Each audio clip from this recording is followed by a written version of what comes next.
I want to talk about the various things I enjoy. Now, I can in no way offer an educated or well-written opinion about anything I'm about to discuss, but what I can present to you is my own personal take, something new to the table of conversations. It's fun to join in the talk and solidify yourself as part of the community, so without further ado, here are my thoughts on September. There are many thoughts that I have to share which can cover the most obscure and unthought of topics. Topics that you probably won't even consider being the topic of a YouTube video essay format video. Basically what I'm trying to say is I've elected to make today's thoughts on a discussion about the undisputable best month of the year. But Josh, you might say, I thought you'd have a bias towards your birth month. Yeah, January is an okay month, but it's not September.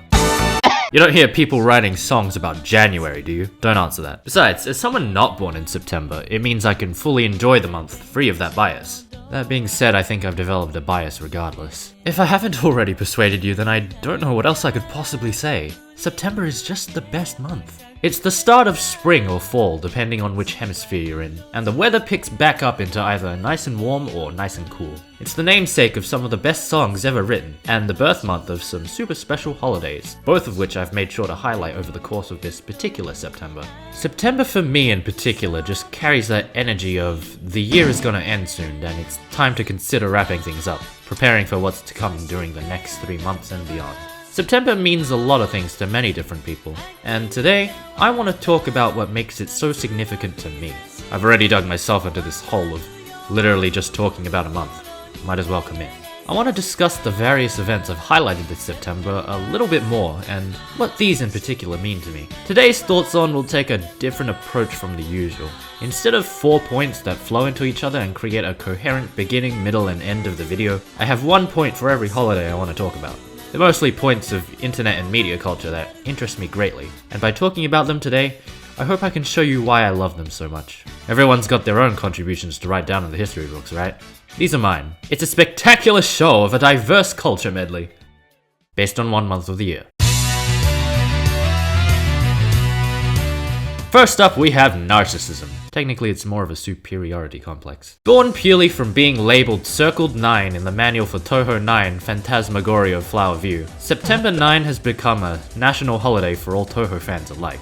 Coincidentally, this same manual also labels Siono as a baka, which is where the famous idiotic reputation of our beloved tomboyish girl originates. I love Siono. In a platonic character admiration, not because she's an anime girl kind of way that's gross, she has the disposition of a 10-year-old. My mind is set on other waifus anyway. I very genuinely like Siono as a character, and I'm fully aware that I'm not alone in my opinion either. Because seriously, how do you hate this character? Design-wise, there's a great use of colors and other visual nuances going in tandem with her canon personality, and that applies to basically every official iteration of her. Blue dress, white triangle trim, and ice crystal wings, tying well into her identity as an ice fairy. The red ribbon makes for a very nice contrast to the rest of the outfit, so she isn't just an oceanic color palette. Her hair ribbon and footwear vary between iterations, but I'm a big fan of the blue ribbon, and her going barefoot adds to the spunky, free-spirited attitude she has in my headcanon. Shoes are nice too though. Every year on September 9th, fans of Siono celebrate what is, at its core, a complete joke, bonding over this character and her portrayal in Touhou's fanworks. Where others might see it as a complete waste of time, Siono Day has been cemented in Touhou community history as one of the greatest events of all time. There's a lot to be said for what, at its core, is a day where we really just think about and laugh at the funny ice fairy. It's almost a marvel that Siono of all characters managed to become so significant in not only Touhou's community, but internet culture as a whole. She's a meme, and she's the scientific definition of the word. By random chance, yet a very specific sequence of events, she was able to become what she is today. And memes like Siono are always worth noting, because their likeness is incredibly difficult to force, if not impossible. Sasuga strongest, smartest Circle 9.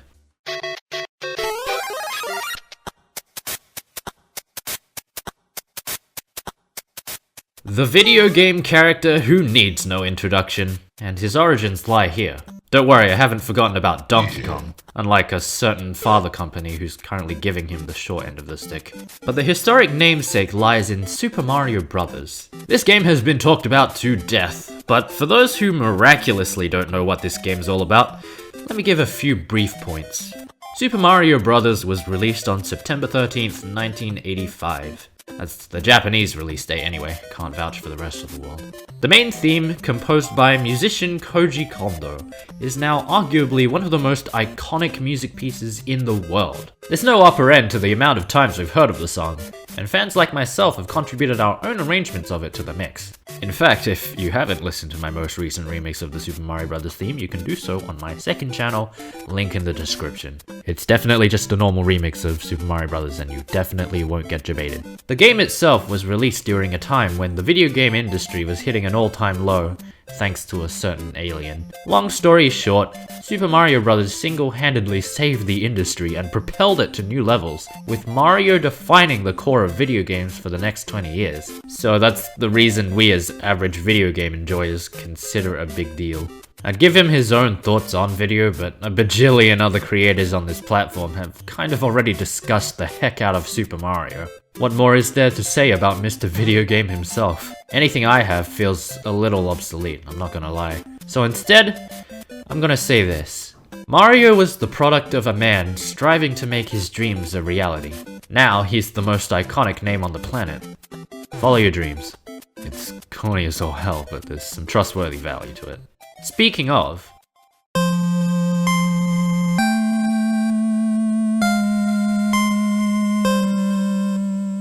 as users of the internet, we are burdened with two heavy, inconvenient truths. One, Toby Fox created the game Undertale, which skyrocketed in popularity over the next year and is arguably one of the best games ever made. Two, that has caused major chaos both inside and outside its resulting fanbase. Would I be calling myself out if I said I never finished the game? As someone who likes to avoid confrontation, I'll only summarize this briefly for those out of the loop.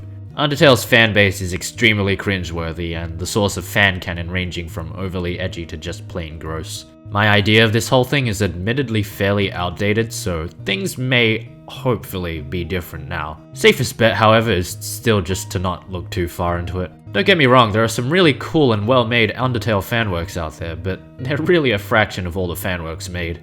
It was a rough situation when it was trending, and while that's since died down, you can't help but awe at how fast Undertale grew. Mutated even. Undertale is genuinely a good game. It's one of those games that has something for everyone to enjoy. Yet, now it appeals to a somewhat small demographic. To put it in my own terms, the success has attracted the attention of a group that deters the rest. Nowadays, knowledge of the game for the common person extends only as far as Sans Undertale. I'm not one to recommend games, but I know a good one when I see it. Despite everything, I hope people can look past the fandom and enjoy the game for what it is.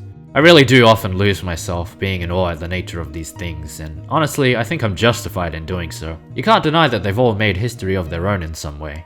These franchises, also fundamentally different, have made their stand against the test of time, and done so in such colorful ways. Xiono's exuberant, flamboyant, and enjoyable personality, Mario paving the way for what video games are, and Undertale's new ideas leading into its unrivaled fame and the birth of a timeless meme. I love all three of these, even if I haven't played much of any of them. And together, they form a very big part of my interests, making me who I am today. These are just some of the things that invite me to explore new ideas and just create. If the icons behind these icons can make something as amazing and fun as these, I'd love to do the same.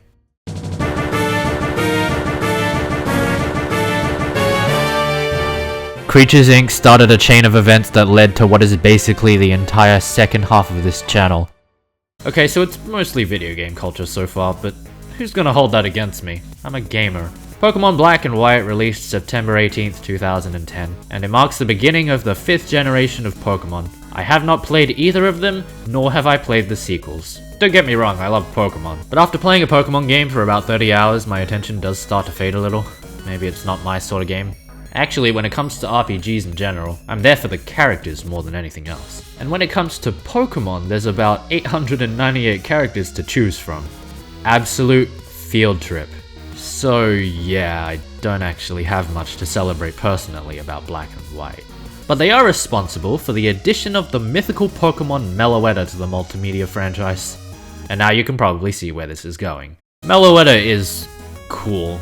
Lore-wise, I think she's very funky. Design-wise though, you have to admit that's literally just a girl. No one who likes Meloetta wants to admit it, but we're all thinking it. So personally, I like to depart from the inconvenient truth and call it like I see it. Meloetta is just pretty rad. I wish I had an interesting story behind her becoming a channel icon, but honestly, it kinda just happened, as did the pairing with Charmander. Now, they're like old friends. These two, along with their acquaintances, are the start of my own entry into the world of fiction. They might not be original characters, but the best thing about Pokemon is that the personalities of your Pokemon are whatever you want them to be. And so, these are mine.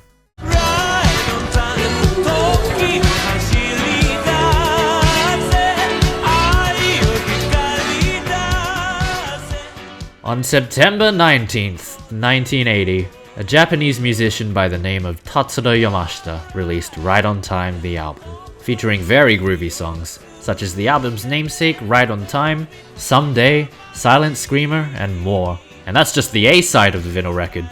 If you watch the first Thoughts On, you'll get the implication that this man is kind of my hero, and now I'm able to appreciate a piece of his very cool history. I didn't mention it in the City Pop video, but I love how this album art just radiates confidence. It's like beyond all possibility he knew he was going to be a hit in the West 40 years later. He might not be a household name, but a small following is all you really need, right? Actually, I think there's something beautiful about obscurities, the lesser known. City Pop's not a worldwide culture, loved by all. And that's okay. It doesn't have to be. That's what makes it special. You can't find gold if you don't dig for it. And, as I've already covered at least once before, we've got an especially aptly named song from this genre of music. September by Maria Takeuchi. A solemn story, if not a mad bop, is the City Pop community's version of the iconic track of the same name by Earth, Wind & Fire. That's not to say one is better than the other, however. Both slap, no doubt. I am a huge fan of both. But it is interesting to see how these two songs' lyrics portray feelings and themes that are polar opposites to each other. On the Maria side, we have the sad love story of a woman whose lover left her for another. On the Earth, Wind & Fire side, however, there's... which is in the song solely because it fits the groove and for no other reason than that. I actually think that's really funny. However, the feel-good vibes of both are what tie together the idea of September, I think. That isn't the case with all September songs, but that just means we get to see the different views and emotions different songwriters have about this 9-letter word. September means a lot of things to a lot of people. Good times, hard times. This single 30-day period that rolls around every year would otherwise have no significance if we didn't give it any. And that's not limited to September, of course. The foundation of every special occasion is the will of people to celebrate, acknowledge, or remember it. It's exact events like these that we can come together and enjoy what makes us human. Whatever September may mean to you, it's something worth remembering, no matter what anyone says. Party hard till the 30th if it's full of exciting opportunities for you. Acknowledge it and focus on the end of the year to come if it's reminiscent of past hardships. Change the minds of pretenders. Chase the clouds away. Now's the time to get excited about the future. Come October, I think we can all agree September was, is, and will forever be a very notable month, if not the best month of the year. I hope that last part becomes true for everyone someday.